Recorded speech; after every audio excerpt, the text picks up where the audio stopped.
Hello everyone and welcome to the Drunkard's Path. And Merry Christmas coming up very soon. So this will probably be our last video of this year.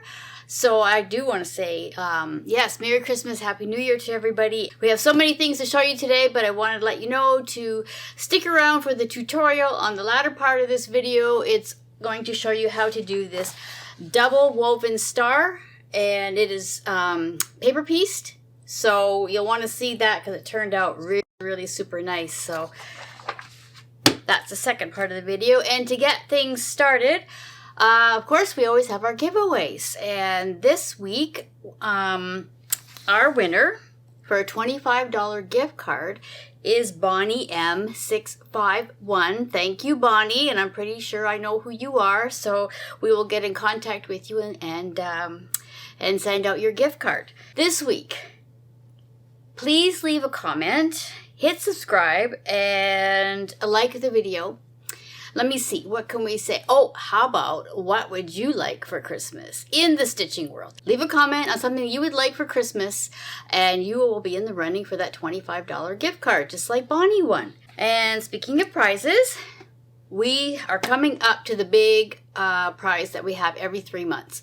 So this one will be the winter one. It's got these really nice blues and beiges, and there's a pattern in here. It's a free pattern. This package will go to somebody who has made a purchase from, I think it's October 1st to December the 20th, because we're going to make the draw on the 21st. Everybody's made a purchase in that time, which we've had a fair few people because we have gone to a few events. So this is a really good prize. So you still have time to make a purchase and win that. And that's not all. We decided we were going to throw in a couple of bundles. Okay, these just random fabrics for a second prize. So we're going to have a first prize, which is the big one, second prize, and another smaller bundle for a third prize. So if you don't win the first one, you got a second or third chance, and we will put that out on an email with the first, second, third winners are in the next video. Well, either way, we'll contact the winners right away, so you know you have a little extra something under that Christmas tree. Oh, do join us on our Facebook page under Drunkard's Path Quilt Shop and Instagram, because I'm going to be posting a little bit more of the things that I'm making. So just to kind of inspire you, we would love to see you on there. We do make, when we drop the videos, we always put out a Facebook notification and an Instagram. So we're probably going to utilize that a little bit more in the new year. So we would love to have you join us. So please jump on that social media platform as well. Okay, speaking of inspiration, and social media, because I noticed there was a Riley Blake sew along, and it was called the 12 Days of Christmas with Riley Blake Designs. And I have to say, Riley Blake, they're extremely generous with these patterns. They're all free, and we will link them below. So it's just a good idea to grab these, even if you don't make them right now, because I think they're available always. But just download them, and you'll have it. And if you make one block a month, and then by next Christmas, you're going to have a fully finished quilt. So I actually, this is the fabric requirements. There's a page there to give you all the fabrics. And just kind of bring that in a little bit. And that's the finished quilt there. You can see all the 12 blocks. So it's not too bad. You know, I think maybe a confident beginner or intermediate on some of them. But they're well done. And the first block is like this Christmas stocking. So you can see that. Now, I literally just finished this about an hour ago. So, and I'm going to show you my version of this little stocking with the fabrics we have right here in the shop. This is my little stocking. So these are 12.5-inch blocks. And like I said, if you only make one once a month or even once a week, it won't take long. But they're all there waiting for you to download. So again, these are free block patterns for you to enjoy. So there's that. Also, Primrose Cottage. If you join up for their newsletter, their quilting newsletter. They, once a month, give you a free pattern for a quilt. Now they're like more like wall hangings, I think. Okay, 34 by 34. That's what this one ends up being. This was a pattern that just dropped today. Yes, today, because I haven't made it yet. But what I'm going to do is I'm going to do kind of like, I'm going to sew along with you. For anybody that wants to sew these, we're going to make this kind of into, not necessarily a tutorial, but you can just see how I do it. How they're not difficult. You can see it's not that difficult of a pattern. But again, these are free patterns. So just join up for their newsletter, and the second Friday of the month, these quilting patterns come out for free, and then they sell them the following month. So so you only have that 1 month window to get these for free. But these are the fabrics that I chose, and I'm gonna hold this up and hopefully it doesn't fall. These are all the fabrics that I chose that I'm going to use to make that winter frost wall hanging. So I'll have this done for January. Now all these fabrics are in our shop, so if you're interested. And I want to show you a little closer the white. Now this one's been really, really popular. I don't know if you'll be able to see this. Maybe I'll take it off the board. There are snowflakes on this white on white. And it's so cute. And I think this one you needed like a yard and a quarter. I think that was the most that you needed was the white. But these are the fabrics. Again, look how pretty they are. And they just look so wintry.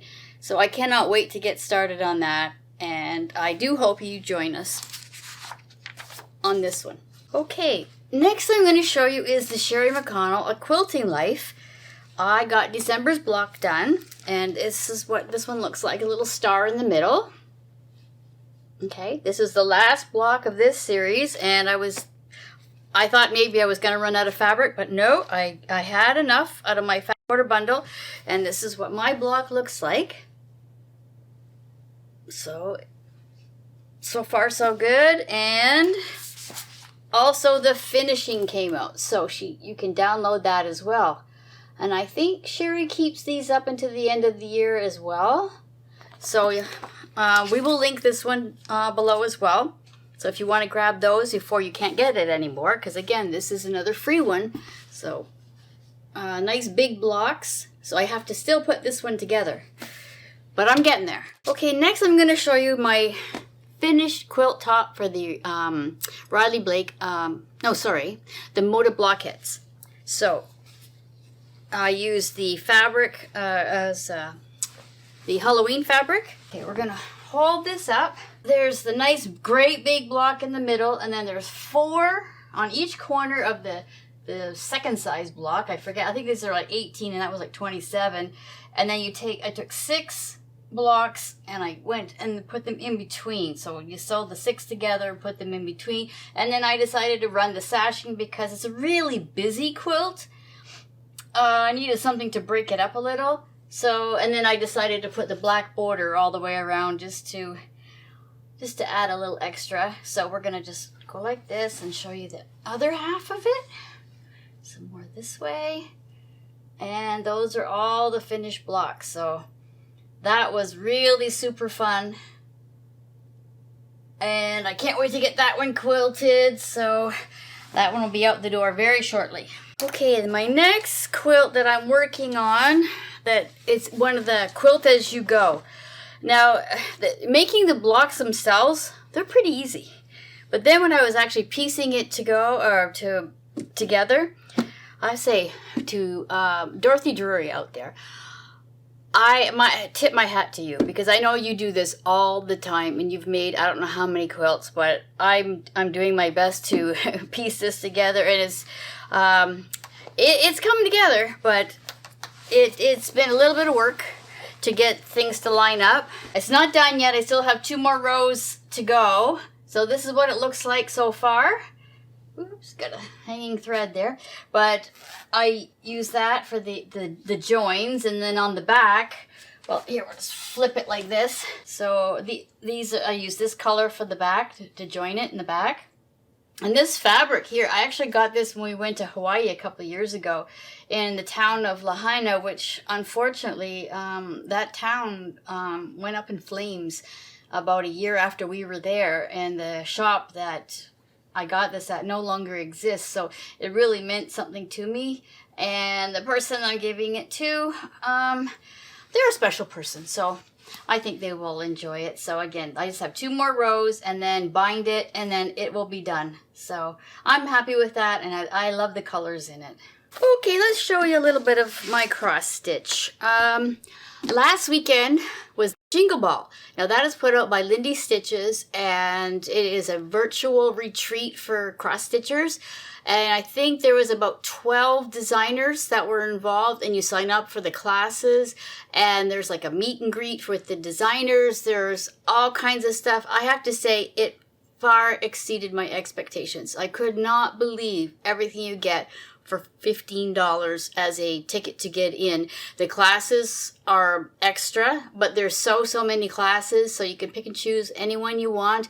And prior to that, they give you the cross stitch charts so you can have things ready in time when they show you how to fully finish it. Well, one of the ones that I got was the Santa from Standing with Santa, I think it's called, by Hands On Design. And that class was just incredible. Everything was so well thought out, and the instructions were very, very well written. So this is my fully finish of Standing with Santa. He's so cute. So what I stitched him first, and then she showed us how to fully finish with a weighted base. And just use some fabric, and you can do some embroidery along the edges. Actually, it's not 100%. I say about 95% done, because I want to get some kind of cording to go around the base of it instead of doing the stitching. But I think he turned out quite well. And my weight that I used, I actually put a rock inside here, so I have weight at the bottom, and the rest is like the stuffing is roving. That's what it's called. It's like wool roving, and I ordered that off of Amazon, and I stuffed that as far as I could, and I still got little ripples with the fabric, and no matter what I did, those ripples weren't coming out. So I just like, okay, well, you know what, I'm just beating a dead horse here. Just continue on. It's may not be a perfect finish, but it is fully finished. So I got that one done, and I did another class with the little animal cracker that I did, Ginger. I haven't fully finished that one yet, so maybe I'll show you on the next video what that one looks like. So those are the 2 classes that I took, but it was a 3-day event, and it was just, again, so well done, and there was just so much entertainment. You could meet people from all over the world, and it was just a lot of fun. So I really can't wait till next year. So that's that finish. And let me see here. I did get a good jump start on my, I think it's called, here it is. Threads of Christmas Past, and that's from 1914. So this is like Hands Across the Sea, that one. Now this is what I have so far. And I think I did quite a bit. And it still goes over to about that far. But I've got page 1 and 2. And then just continue on over here. So, but look at the colors. Look how nice and rich that red is. It is so pretty on this beautiful linen. So I'm going to keep going. Hopefully by the end of the year, maybe I'll have half done. Who knows? Who knows? But stitch by stitch, right? And the next one is, there's one that I did. I haven't shown anybody yet. This one. It's called All Hallows Eve, and it's by Blueberry Ridge. And something about the colors on here, I really, really liked how they looked. So this one, it uses 1 strand of floss over 2 linen holes. So this is what this one looks like so far. I thought that one's turning out pretty good. This one is slow going. I don't know why, but it's just really slow going. But I am making progress, so I'm going to keep going with that one too. It doesn't matter if it's Christmas. I love fall, and I love anything with Halloween, so I can stitch that any time of the year. So there's that one. And, of course, I have to show you my Elizabeth Stevenson 1854-2025 Queen of the May. I got page 6 completed. So yay. Now this is the big one. So give me 1 second to kind of get it draped on here so you can see the whole thing. All that done. So last time I was working over here, so I finished all that. And I started a little bit here, and I got a little bit of the green here for page 7. I know 7 and 8. 8 is going to be like, it's got a lot to it. So like this middle section here is going to have quite a bit. But this is my progress, and isn't it beautiful? It's just, I just really super like this one. And I can't wait to work on this one. I try to do, not every day, but I do try as much as I can because I know this is a lot involved. And hopefully by next June, it'll be done. And by next June, we are expecting another member of our family. My daughter, Alyssa, is expecting her second child. So we don't know whether it's boy or girl yet, but that's going to come up fairly soon. She's due the beginning of next June. So we were all pretty excited to get that news, and it was kind of an early Christmas present. So yeah, excitement around the Cossio house. And I'm just going to show you, I've got a little bit of haul from, I'm not going to show you everything, but from the Jingle Ball, I just got, I think I bought like 11 charts. I don't know. These are all exclusive to the Jingle Ball. You can't get them outside of, like in any shop or anything, until the designer releases them sometime next year or a year from now. It's up to the designer. But there were some cute ones, like, and hopefully I don't get too much glare. This one's called Cozy Pomegranate House. There's that one. And this is another one by Stacy Nash and House of Gingerbread Pocket. If I'm not mistaken, that was her free pattern that she had for the ball. I got this other one. I've got my Love to Keep Me Warm. This is a Quaker, so I'm going to go in nice and tight with that.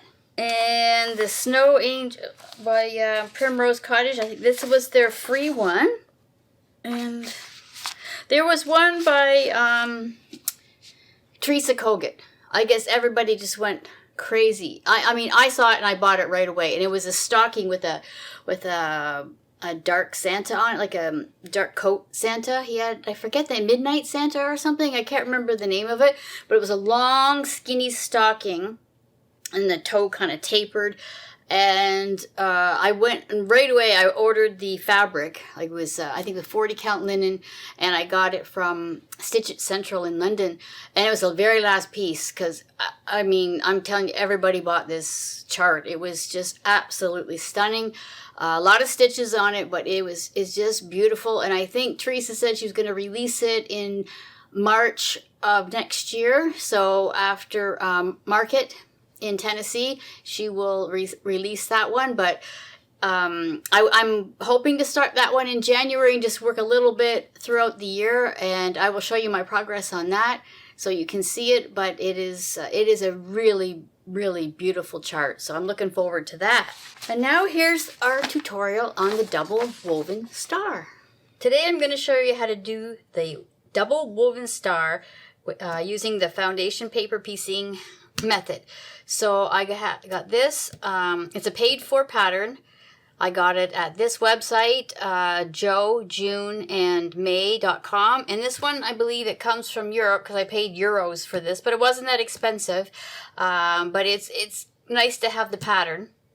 You have a nice pattern like this, and you just run it off on your printer. And what I did was, rather than using the heavier paper, I ran mine off on tracing paper. There were several different sizes. You can see there's 4 different sizes. They give you all the sizes. So of course I scrolled down the end and I got the 12 by 12 sizes. You run it off at 100%. So don't do it to fit, because that's going to be off. So do it at 100%. I just had the tracing paper, which you'll see it in a moment when we get started, but it's much, much easier to use the tracing paper rather than your regular copy paper. So you can see through it, and it's thinner. It comes with the instructions, and this is kind of what it looks like. So I thought I'd get ahead of the game. I have most of this done except for one section, because it just will expedite things.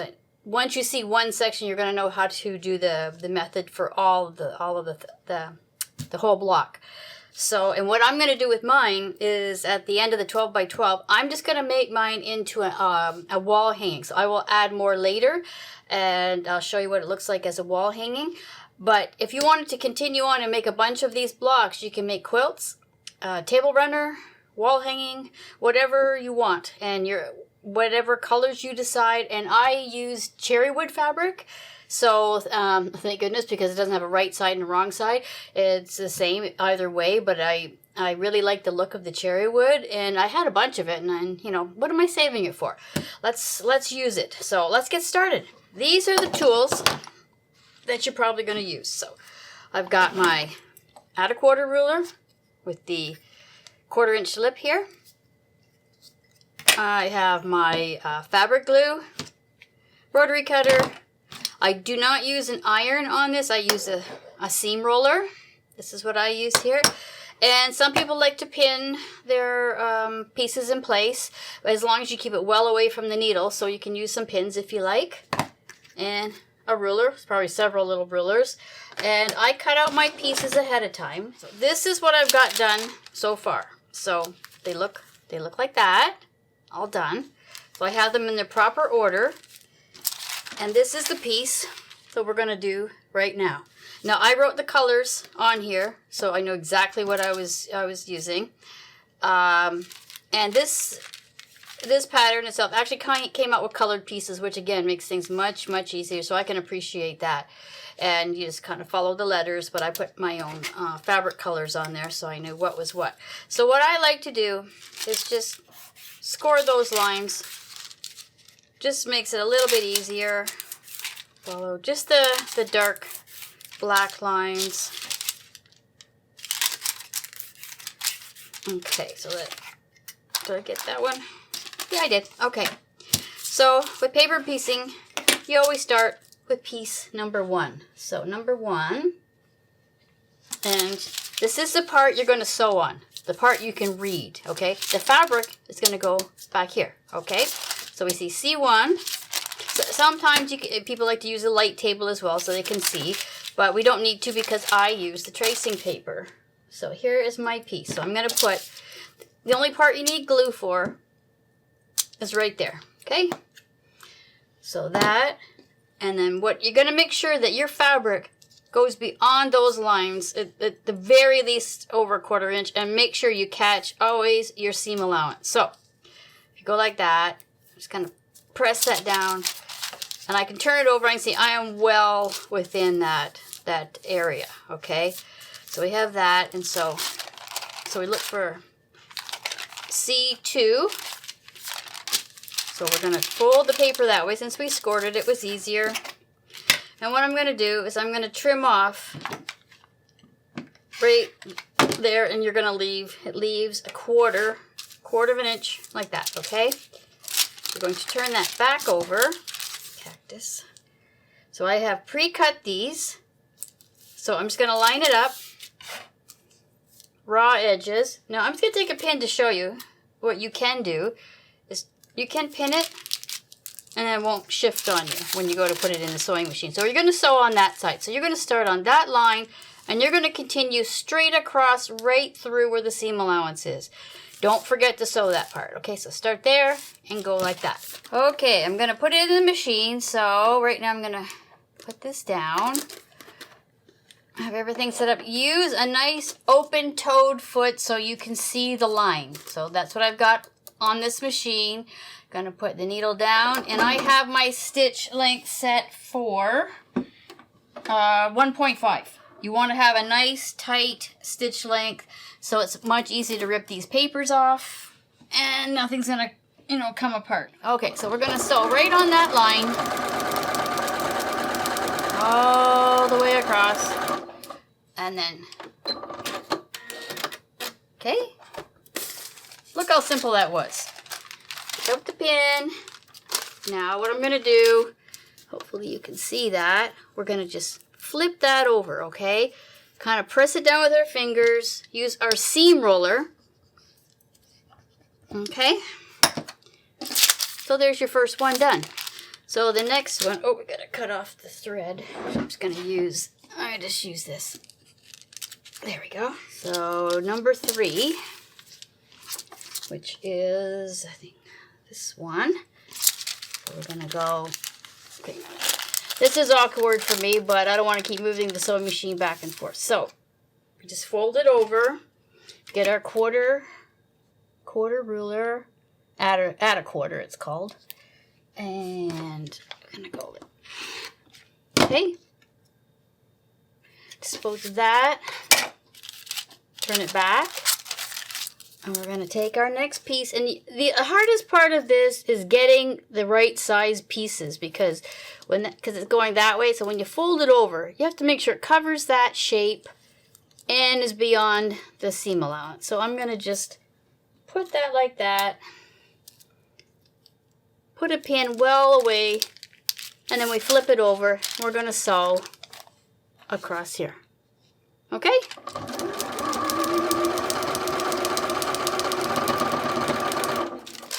Stick it back down here, over, you can just do a little finger press, and I want to show you that with the foundation paper piecing, look at those points, eh? You're not going to be able to get points like that. I mean, maybe if you're really, really good, have good sewing skills, but that is the beauty of paper piecing. Okay, so the next one, over here is number 4, so fold up our paper, put down our ruler, and we cut, and hopefully I don't lose a finger leaning over like this. Okay, nice and easy, right? So we're going to flip it back over.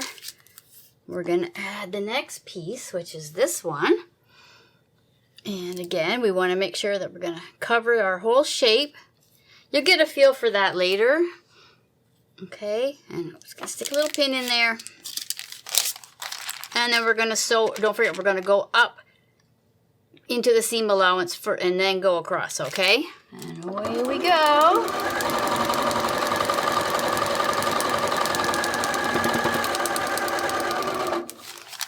Let's put that one over. Finger our little seam roller. Next one, so that was 4. Let's go. Here's number 5 over here. So just like one of those old paint by numbers. Okay, across the line. Hopefully you can see this okay. Put down your ruler. Trim it. Okay. And next we're going to put our next piece, which I believe is this one. So I'm going to make sure when I fold it over everything is covered. Yes, it is. So we have it in the right spot. And I'm just going to put a little pin, kind of more to the middle. Flip it back. Let's sew our next piece.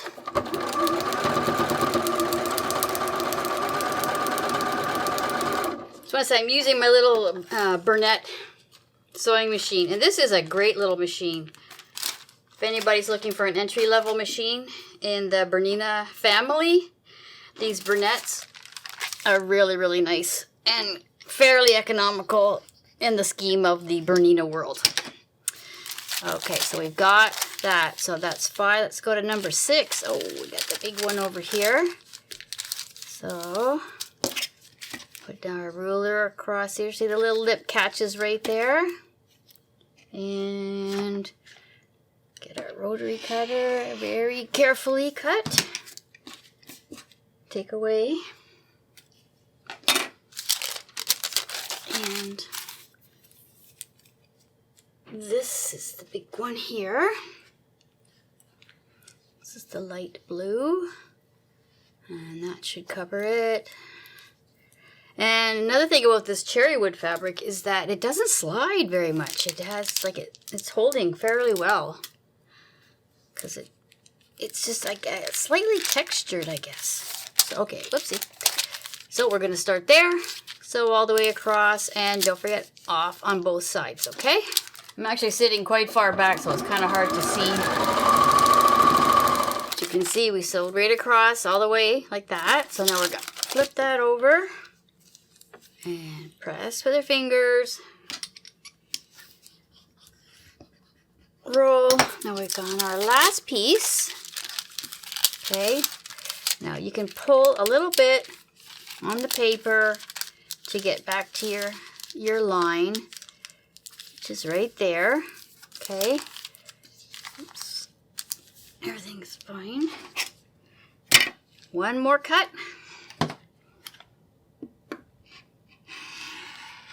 And here's our last piece. Gosh, I hope I did this right. Ah, there we go. I think I've got it. I hope. It's on a slight angle. We're going to double check it. Just going to fold it over. Yes, that should work. Make sure I go down that way far enough. And let's stick a pin in here. Oh. Okay, let's do that last one. Here we go. All right, let's see how we do with that. Yes, that looks really good. Okay, so now the sewing part is done for this. So I'm going to move this out of the way. So that's what that side looks like. So let's trim it up so you can see what it looks like when it's trimmed up. So what you're going to do is you're going to trim not on the solid line, but do it on the dash line, okay? And this is, you have to be fairly accurate on this cut. So we're going to cut that off. Spin it around. That one. Do this big long one. Again, get it right on the line. Make sure you've got your ruler down nice and tight. Now this one shows it's got these little edges here. So I'm just going to put my rotary cutter and press, okay? Like that. There is a reason for that. When you go to sew it together, you'll see it. I mean, not all the papers have this, but this one does. So if it has it, I do it, okay? Now what I'm going to do is I'm going to bring back the big one. Okay, and you can see this one fits in just like a puzzle. And what I'm going to do is I'm going to take the papers off and I'm going to sew these two together. This to here, this one to here. And then we'll do this side of this. These two will be sewn together. Then this will be sewn on here. So it's just a progression. And then this big long piece will be sewn on. And then we're going to put the two halves together. So I'm going to go off camera now, put this thing together, and I'll show you as it's sewn all together. And then I'll do the final bit on my own and we'll insert a photo. Okay, I just sewed it all together. The whole star. This is the picture, and now the big reveal of my star looks like this. So I'm pretty happy with that. I used lots of pins. I went really slow to make sure I tried to match up the seams as much as possible. This one is ever so slightly out, but all in all, it looks really, really good. And just be careful that you don't stretch it as you're sewing these pieces together, because some are cut on the bias, and yes, it will stretch. So just lay it on top, put a pin really carefully, and then sew it using, I used a 1.6 stitch length, and so like you can't see the thread anywhere. So this is a finish. Now I'm going to fully finish it, and we'll pop in a picture for you. I hope you enjoyed this tutorial. Rather than a picture, here's the actual finished woven star that I made. And I did my own quilting on here using the embroidery module on my machine. So I have this nice little motif in the middle, and then I have a little one on all four corners. And then I just made this little bow. Well, I have this hanging upstairs, and I have this one over top of it. So I just decided to put the red and green border to give it a little more of a Christmas flair look to it. So that is the finished product. Thank you very much for watching, and as always, keep sewing, keep stitching.